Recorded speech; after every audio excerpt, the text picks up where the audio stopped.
Hello YouTube family, नमस्ते, प्रणाम। हम आपके चाहती पड़ताल वाली भौजी रहो लोग कैसे बानी। उम्मीद करते रहो लोग स्वस्थ होकर मस्त होकर। हम तो स्वस्थ मस्त ना बनी काहे से एगो गुलशन प्रजापति बा एक मिला तो ओकर माई के ओकर बहनिया के ओकर पूरा खानदानवा के कुल बुलाता। तो हम ही कहल चाहतनी गुलशन प्रजापति हम पड़ताल वाली भौजी हैं, ठीक बा। आ हमारे सपोर्ट में पूरा पड़तावल खड़ा बा, ठीक बा।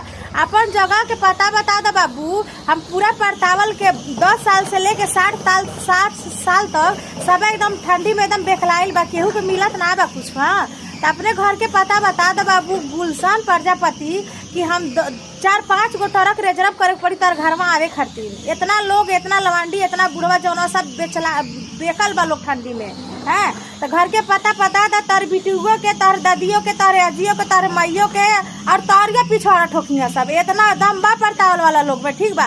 तो घर के पता बताओ, कमेंट करो जल्दी। हम इंतजार करते नहीं तार पड़ताल वाली भौजी, ठीक बा। जल्दी कमेंट करो फटाफट।